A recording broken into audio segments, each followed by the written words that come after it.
Reportage du côté de Saint-Dié-des-Vosges, où Bruno Toussaint a été élu maire de Saint-Dié le 1er juillet 2022, suite à l'élection de David Valence au poste de député de la 2e circonscription des Vosges. Quel bilan en tire le maire un an après son élection? Il brosse un riche bilan au micro d'RCM. Donc j'ai voulu faire un petit point sur la première année, parce que mine de rien, ça fait déjà un an. Et quelques cheveux blancs en plus, ça commence. Ça c'est la seule chose qui n'est pas positive.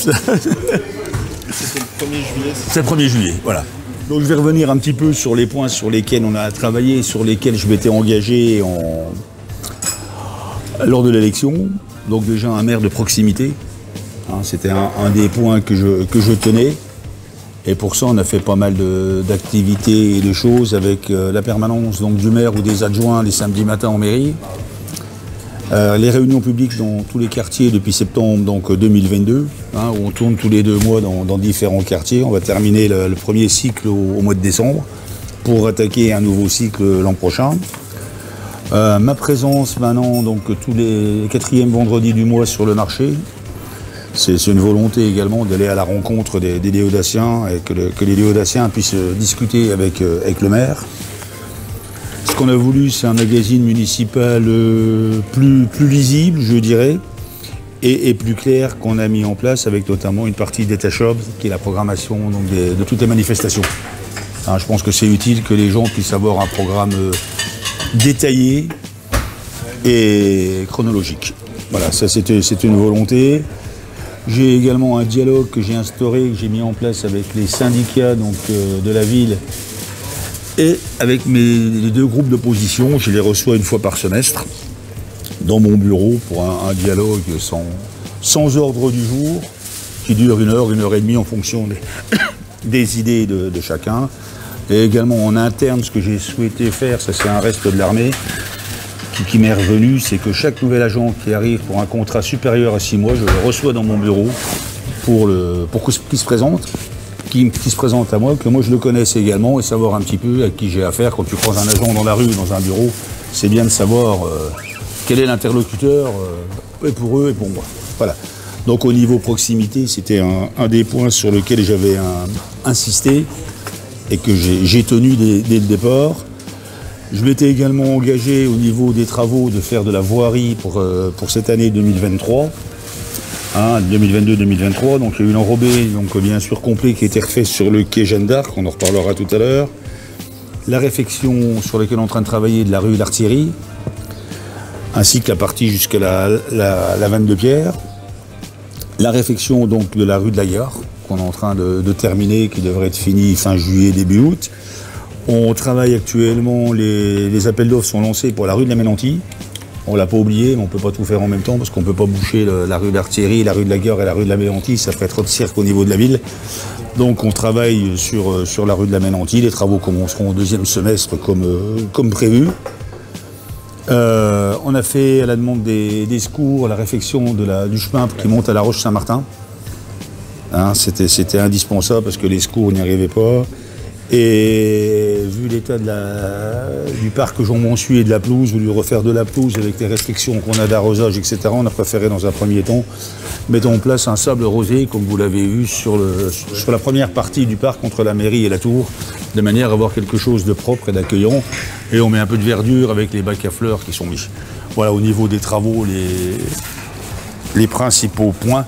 Sécurité, la sécurité bien sûr c'est le maintien des effectifs de la police municipale à 20, comme on s'y était engagé en 2020 lors de la réélection, et c'est ce qu'on a tenu.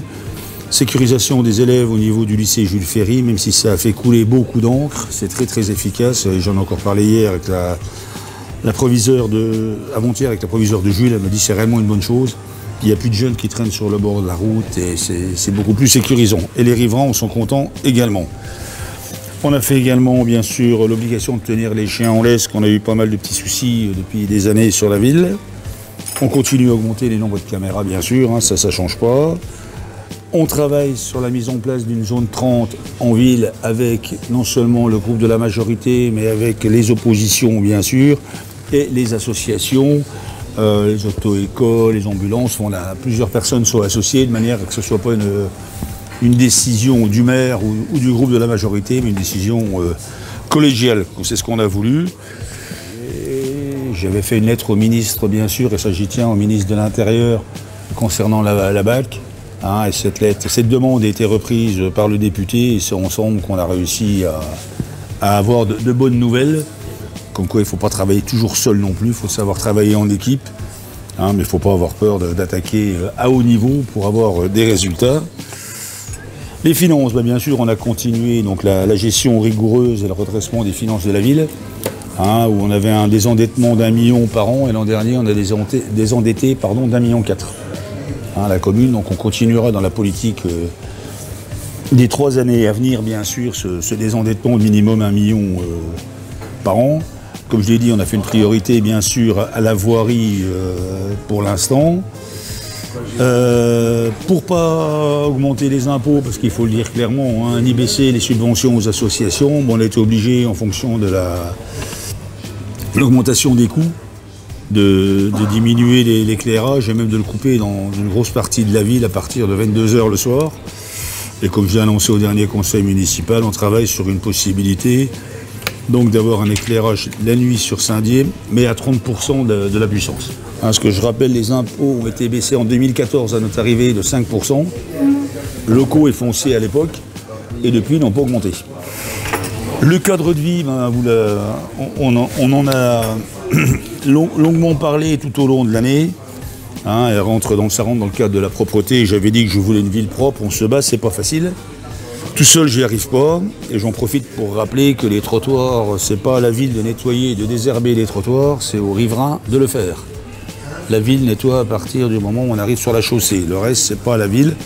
Voilà, donc si chacun s'y met, on ira ensemble. Le grand nettoyage qu'on a mis en place également, c'était une volonté. 1500 personnes, quand même, plus de 1500 personnes. Plus de 6 tonnes de matériel, de déchets récupérés. Hein, donc c'est réellement une bonne chose, et pour ça en plus on a investi dans l'achat des 2 gloutons qu'on a mis qui tournent tous les jours sur la commune. Là on fait une campagne de déjection canine en ce moment, et qui sera suivie au mois de septembre d'une campagne sur les mégots. Parce qu'on trouve énormément de mégots partout, et non pas qu'aux proximités des bars ou des commerces où les gens rentrent et les écrasent par terre, mais les gens balancent les mégots partout. Donc on est en train de travailler sur ça. Alors le soutien au commerce, c'est l'heure gratuite de stationnement. Hein, quelle que soit l'heure de la journée, on a une heure gratuite donc pour accéder à tous les commerces. Et le fait de faire cette heure gratuite et de limiter les cartes, comme c'était déjà, ça aurait dû être le cas avant, mais ce n'était pas appliqué, uniquement aux riverains, ça permet aux gens de venir faire leurs courses en ville et d'avoir toujours de la place pour se garer. Il y a de la place en ville maintenant. On se gare, on met l'heure gratuite. Alors c'est une opération qui tourne très bien, et les récalcitrants du déport maintenant nous en félicitent. On a maintenu quand même la gratuité le samedi après-midi au niveau du stationnement, mise en place de zones bleues, et le soutien aux commerçants, un fonds de soutien qui a été mis en place pour les commerçants de la rue, qui est impacté au niveau de la rue de la Gare, la rue de la Bolle et la rue Gambetta. Participation citoyenne, bien sûr, on a continué le budget participatif sur lequel on travaille pour une autre méthode l'an prochain. Et ce que je tenais, ça rentre aussi dans le cadre de la proximité, c'est la fameuse création du Conseil des sages, hein, qui n'existait pas et qui finalement marche très bien avec l'aide de Catherine Véry qui nous fait un super boulot dessus. Et c'est très apprécié. Nos sages participent à beaucoup de choses. Maintenant, ils viennent même aux cérémonies au Monument aux Morts, ils viennent aux cérémonies quand on fait des remises de récompenses en mairie, ils sont présents, donc c'est quand même quelque chose de très bien. Au niveau de l'éducation, on a continué donc la végétalisation des cours d'école, parce qu'on avait fait l'école Waldensberger avant, et l'an dernier on a fait Colna, et là on est également il y a eu une conférence la semaine dernière sur Clergol. Donc ce sera une 3e école qui sera faite cette année pendant les vacances. Sport jeunesse, on y reviendra également, mais bon, pour l'instant, on termine les cours extérieurs du tennis qui avaient été lancés avant. On est en train de travailler sur 3 thèmes. J'attends des devis, parce qu'on ne pourra pas tout faire, bien sûr, en même temps, sur 3 grands axes qui sont la piste d'athlétisme, le terrain de foot synthétique et les vestiaires de rugby. Alors, je vous dis bien, on ne pourra pas tout faire la même année. C'est des sujets récurrents. Sauf que moi, je me suis engagé à en faire une l'an prochain, sur le budget donc 2024. Il y aura au moins un des 3 points qui sera fait, je ne sais pas lequel pour l'instant. Il y a des études en cours, il y a des problèmes techniques sur certains dossiers, mais tout est en train de s'arranger et on pourra sortir quelque chose dans le budget. On aura un équipement sportif majeur qui sera fait l'an prochain, j'y tiens. À suivre les perspectives sur 2024 et le reste du mandat et les questions-réponses.